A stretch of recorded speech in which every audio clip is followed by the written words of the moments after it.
absolutely free. Just search. Hello everyone and welcome back into the GSMC Fantasy Sports Podcast, brought to you as always by the GSMC Sports Network. And for our third segment of the day, we're going to keep on rolling in this fantasy football season recap, talking about the best fantasy wide receivers this season. The wide receiver position really was a weird one to analyze throughout this season if you are, like me, a fantasy football pundit looking at this position group, just because of how bizarre it ended up finishing. Not too many elite performers at the wide receiver position this season. This top four, though, really has cemented it as a really nice group of wide receivers you can rely upon week in, week out on a consistent basis as a fantasy football owner, but not really showing its depth as much as I thought it would this year. There was a really exciting rookie class, actually a rookie amongst this top four, surprisingly, but ultimately not too many young guys really having breakout seasons, or guys in those middle tiers we talked about before the season started really separating themselves in the pack either. But this is a really, like I said, solid group. I mean, not as solid as years past, but still a group that will grow throughout the next 5 years, potentially the next decade, and mature to be one of the better wide receiver position groups we see in many years. So without further ado, let's talk about the wide receiver position group in a pretty down year for it. Starting off at number 4, talking about that rookie. Potentially not the rookie a lot of people would have expected to see here, but still potentially going to be one of, if not the best wide receivers from this rookie class for his entire career, if they get their head coaching position right, because that's a big deal as well. Brian Thomas Jr., a really impressive year. Yes, potentially some would say Malik Neighbors' season in New York was a little bit more impressive than Brian Thomas Jr.'s season in Jacksonville. Let me remind you that Jacksonville was not necessarily a spot where elite wide receiver play was expected. Yes, they had a lot of talent in the group, but not necessarily talent that I feel would have translated into a breakout season for many of them.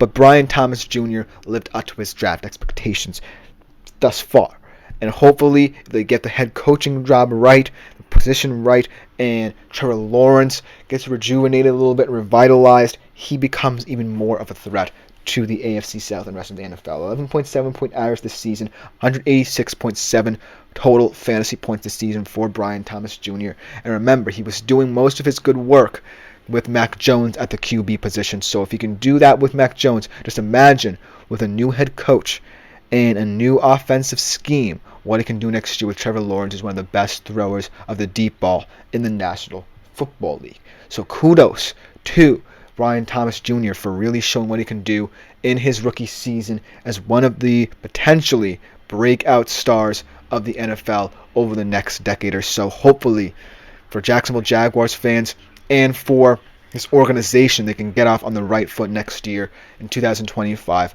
getting things right there for Brian Thomas Jr. and Trevor Lawrence to be a nice little tandem. But let's get into the regularly scheduled guys here in the top 3. Not necessarily the best of seasons for all 3 of these guys, not living up to their lofty standards that we've seen in past years, but still, like I said, solid for the wide receiver position. Remember, the wide receiver position kind of regressing a little bit, so don't expect too much out of these top scorers here. Definitely not the lofty numbers that guys in the running back and QB positions are putting up, but still solid numbers for this group. Maybe not as good as you would expect from them, but still, these 3 are separating themselves from the pack in terms of their play. Let's start off at number 3, a guy who I had on my personal fantasy team, potentially someone who I'd have wished for a better season from, but still an elite receiver, one of the best route runners in the NFL, especially on late downs. Amon-Ra St. Brown, 12.1 fantasy points per game average, 193.5 total points for Amon-Ra this season. Yes, very much a down year from his all-pro year in terms of production, but ultimately, when I think about him and the rest of this position, I feel like someone of his ilk and someone of his value should not be too nonplussed with this season.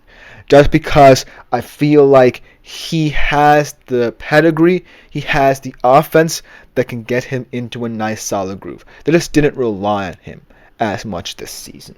When I look at all of these receivers, they're in situations where they are without a doubt, the wide receiver one, but their offense is right, where they're forced to kind of either fall by the wayside for some games or be the focal point. They're not necessarily guys who really are looking to put up superstar numbers. They're really looking to complement their offenses at this juncture. Guy like Brian Thomas Jr. potentially could be someone who becomes the superstar wide receiver who's all about numbers, but for now, that's what he is in this Jacksonville Jaguars. And the same thing goes for Amon-Ra St. Brown. He's someone who's going to complement the best happenings of this offense. And when this offense is in a groove, sometimes it's not because of Amon-Ra. It's because Jahmyr Gibbs and David Montgomery are running the ball well. It's because Jared Goff is remaining hyper-efficient, passing to this multifaceted wide receiver core for Detroit. Because it's not just about Amon-Ra St. Brown. It's about guys like Jameson Williams. It's about guys like Sam Laporta. It's about guys like Khalif Raymond. It's about guys like Tim Patrick.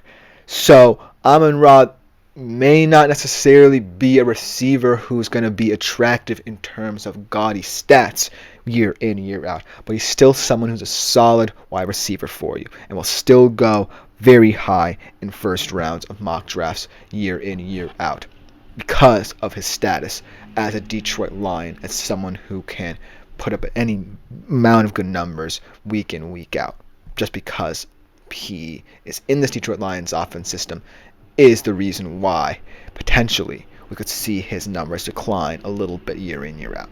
Then let's go to number 2 on this list, Justin Jefferson, another guy who saw a little bit of decline in fantasy production this season, still an elite receiver, but in a year where they transitioned quarterbacks to a guy in Sam Darnold who they just wanted to gain comfortability in this system, Justin Jefferson played a major part in opening up a lot of avenues for this new look Vikings offense. So while he only averaged 13.1 fantasy points per game and 209.1, think about all those Vikings, guys like Jordan Addison, TJ Hawkinson, Brandon Powell, Jalen Naylor, who had fantastic seasons because of the work Justin Jefferson does on a week-by-week basis, creating space for them to operate. He's willing to sacrifice his role as that elite superstar level receiver that a lot of people are looking for in fantasy for the sake of the overall outlook of this Minnesota Vikings team. And that's why this Minnesota Vikings team is so potent offensively. It's not just focused entirely on the success of Justin Jefferson. It's focused on a well-rounded offensive attack. Yes, it did not look the sum of its parts against Detroit last night, but in the playoffs, just know this team is still going to be feisty and dangerous no matter what happens to it, because Justin Jefferson has become a lot more versatile these past couple of years in terms of how he plays in the system. When I think of the future of the wide receiver position, when I talk about what I mean when I say that the wide receiver position could regress to the mean and we could see a lot of these top receivers really decline a little bit because of their offensive output. When I think of a guy like Justin Jefferson, he is in a weird place because I still think this Vikings QB situation is undefined. I do hope that Sam Darnold finds a home, whether or not it be by remaining with Minnesota or trying his luck in free agency. But ultimately, I don't really know the future of the QB position, and it could remain murky during this offseason. But when I think about what Justin Jefferson could do for whatever quarterback he has for as long as his NFL career lasts, he truly is a special talent, because this Minnesota Vikings offense has evolved in a manner in which I feel a lot of NFL offenses might want to follow that blueprint. Just get your QB comfortable and efficient in a system that really doesn't necessarily speak to one player carrying the load. Because that's what I saw this NFL season. A couple of teams tried hard, teams like the Bengals, to pretty much a lot of success offensively, not in terms of winning football games. The Seahawks, ultimately because they really were forced to. All these teams trying to develop potent passing attacks, but not necessarily sustaining them because they didn't have the resources to sustain them for as long as they did.